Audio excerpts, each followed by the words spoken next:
तो जैसा कि आप सभी को पता होगा अभी हमारा रमजान स्टार्ट हुआ है, तो मैं अपनी पढ़ाई को नाइट शिफ्ट में कर दिया हूँ, जिसकी वजह से आज मैं शाम के 2 बजे उठा हूँ सोकर। तो आज मैं आपको दिखाऊंगा 2 बजे शाम को उठने के बाद भी रात भर में 10 घंटे की पढ़ाई कैसे करता हूँ और दिन में क्या क्या एक्टिविटी भी साथ में कर लेता हूँ। तो स्वागत है आपका मेरे इस छोटे से वीडियो में। और मैं ये वीडियो कोई शो ऑफ के लिए नहीं बना रहा हूँ, ये बना रहा हूँ सिर्फ और सिर्फ डिसिप्लिन की वजह से, क्योंकि मैं दिखाना चाहता हूँ आप लोगों को कि मेरे अंदर कितना डिसिप्लिन है, जिसे देखकर आप भी फॉलो कर सकते हो। तो मेरे घर से 10 किलोमीटर दूर में ये पैराग्लाइडिंग हो रही थी, जिसे मैं करने के लिए आ गया, पर यहाँ आने के बाद मुझे पता चला ये हम लोगों के लिए नहीं है, क्योंकि हम अभी आम आदमी में आते हैं। ये था सिर्फ और सिर्फ वीआईपी लोगों के लिए। वीआईपी मतलब यानी सरकारी कर्मचारी, जैसे आईएएस, आईपीएस और एसडीएम जैसे लोगों के लिए। तो ये देखकर मुझे काफी ज्यादा बुरा लगता है, और इसको देखने के बाद मैं यहाँ पर ये सोचता हूँ कि एक दिन मेरा भी समय आएगा और मैं भी एक सरकारी कर्मचारी बनूंगा, तब मुझे भी ये सब एक्टिविटी करने को मिलेगा। तो ये सोचने के बाद मैं आ जाता हूँ वापस घर को और जीके जीएस लूसेंट से पढ़ना स्टार्ट कर देता हूँ, क्योंकि मैं जीके जीएस सिर्फ और सिर्फ अभी लूसेंट से ही कर रहा हूँ, क्योंकि मुझे पता है लूसेंट से ही एसएससी के कोई भी एग्जाम क्लियर हो सकते हैं। और मुझे ये भी पता है कि ज्यादा रिसोर्सेस में नहीं फंसना चाहिए।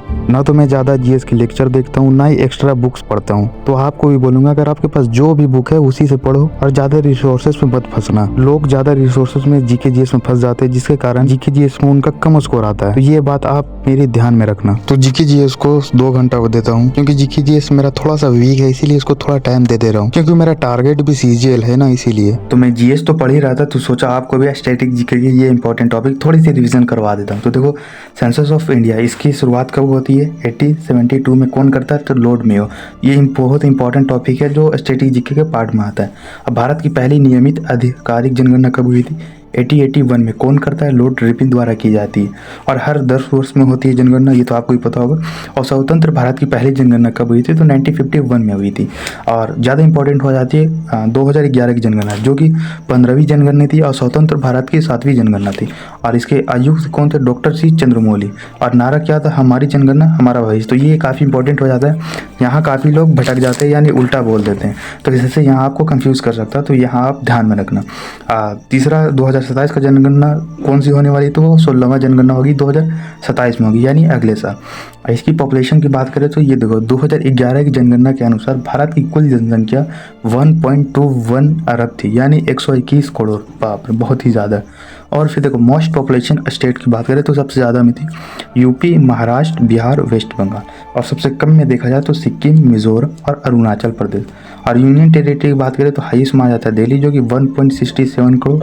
और कम में आ गया, यानी मिनिमम में लक्षद्वीप। इसकी पॉपुलेशन कितना थी? तो 6.64.47 तो ये काफ़ी इंपॉर्टेंट टॉपिक थी जो कि स्टैटिक जीके। तो इसी तरीके से मैं आपको छोटी छोटी जीएस की इंपॉर्टेंट टॉपिक करवाऊंगा। और फिर शाम को आ जाता हूँ मस्जिद अफ्तार करने के लिए, जो कि हमारे मस्जिद के अंदर का सीन कुछ यूँ रहता है। और फिर रात की ऐसा की नमाज पढ़कर और तरावी रवी पढ़ने के बाद 10 बजे तक मैं फ्री हो जाता हूँ, और आप हमारे मस्जिद के अंदर का सीन देख सकते हैं। तो यहाँ पर काफी सारे लोग कंफ्यूज होंगे कि मैं मुस्लिम हूँ। तो हाँ भाई, आपने सही सुना, मैं मुस्लिम हूँ। लेकिन इससे पहले मैंने कभी कोई वीडियो में ये सब ना ही दिखाया, ना ही आपको जानने दिया कि मैं एक मुस्लिम हूँ, क्योंकि मुझे डर था कि आप लोग मुझे सपोर्ट नहीं करोगे। और लेकिन अब मुझे ये रियलाइज हुआ कि लोग धर्म देख के सपोर्ट नहीं करते हैं, लोग तो आपकी क्वालिटी देख के सपोर्ट करते हैं, और मुझे ये रियलाइज हो चुका है। तो इसलिए मैं आज आपको बता रहा हूँ कि मैं एक मुस्लिम फैमिली से बिलोंग करता हूँ। तो अब मेरी एक सवाल थी मेरे हिंदू भाइयों से कि जैसे हमारे रमजान में शुरू वाली लेटर में राम जी का नाम आता है, तो अब आप लोग बताओ कि राम जी का पूरा नाम क्या था और राम जी के कितने भाई थे? कमेंट करके जरूर बताना, और मुझे सब्सक्राइब भी कर लेना यार, अपना भाई समझकर। उसके बाद 10 बजे रात तक मैं फ्री हो जाता हूँ, और 10 बजे रात के बाद अब चलेगी हमारा मैराथन, यानी सीरियस वाली स्टडी। तो सबसे पहले मैथ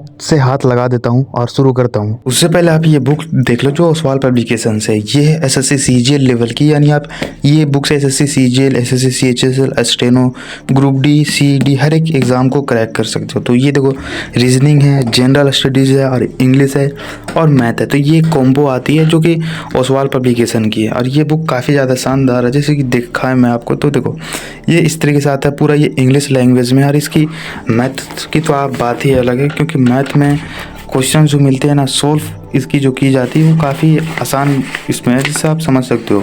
और ये इंग्लिश मीडियम वालों के लिए रामबाण बुक साबित हो सकती है, क्योंकि देखो इंग्लिश मीडियम वालों को काफ़ी ज़्यादा दिक्कत होती है। अगर आपके पास पहले से कोई बुक नहीं है और आपका टारगेट एसएससी सीजीएल जैसे एग्ज़ाम की है, तो ये बुक आपके लिए बहुत ही ज़्यादा फ़ायदेमंद होने वाला है। तो ये बुक की लिंक आपको डायरेक्ट मेरे डिस्क्रिप्शन में मिल जाएगी। तो अगर लेना हो तो डिस्क्रिप्शन में लिंक है, वहाँ से जाना और आप मेरा कूपन कोड EDUHUB डालना। जैसे कि यहाँ पे आप देख सकते हो, मेरा कूपन कोड अगर आप डालोगे तो आपको एक्स्ट्रा डिस्काउंट मिल जाएगा। तो अगर आपके पास कोई एक अच्छी बुक नहीं है तो ये बुक आप ले सकते हो, क्योंकि ये मेरी पर्सनल फेवरेट है, क्योंकि ये मैं मंगाया हूँ एसएससी सीजीएल की, और ये एसएससी की ऑल ओवर यानी ऑलराउंडर बुक है। ये बुक्स आप एसएससी का हर एक एग्ज़ाम क्रैक कर सकते हो। तो अगर आपके पास नहीं तो ज़रूर से ज़रूर मंगवा लेना और मेरा कूपन कोड EDUHUB डालना मत भूलना। तो फिर रात में मैं मैथ, रीजनिंग और हिंदी ये 3 सब्जेक्ट को रात भर पढ़ता हूँ, यानी मुझे 4 बज जाते हैं पढ़ते यानी 10 बजे से 4 बजे तक पढ़ता हूँ। और ये मैं बीच की क्लिप नहीं लिया हूँ, क्योंकि काफ़ी ज़्यादा मेरा इसमें समय लग जा रहा था। और उसके बाद 4 बजे फिर सहरी किया, और उसके बाद फिर नमाज़ पढ़ने के बाद मेरा समय हो जाता है 6 बज जाता है। उसके बाद मैं अभी वीडियो एडिटिंग कर रहा हूँ, और इसके बाद फिर मैं एक मॉक टेस्ट देता हूँ, जो कि RW पे नीमी मॉक टेस्ट थी। उसकी मॉक टेस्ट देने के बाद मेरा स्कोर ठीक ठाक आया था, और इसकी मैं स्क्रीनशॉट नहीं लिया था, और मेरा लैपटॉप भी ऑफ हो चुका था, जिसके कारण मैं बंद कर दिया हूँ। और मैं ऐसी एडिटिंग करके डायरेक्ट अपलोड करने वाला हूँ। और उम्मीद करूँगा आपको यहाँ तक वीडियो पसंद आया होगा और काफ़ी कुछ सीखने को मिला होगा। अगर आप यहाँ तक देख चुके हो तो एक बार कमेंट कर जरूर करना, जो मैं पीछे आप लोगों के लिए सवाल छोड़ के गया था कि राम जी का पूरा नाम क्या है, वो ज़रूर से ज़रूर बताना। और एक पर्सनल एडवाइस देना चाहूँगा कि अगर आपका भी मॉक टेस्ट में स्कोर नहीं बढ़ रहा तो आपका सिर्फ और सिर्फ रिवीजन नहीं करो, रिवीजन करो, आपका सब होगा।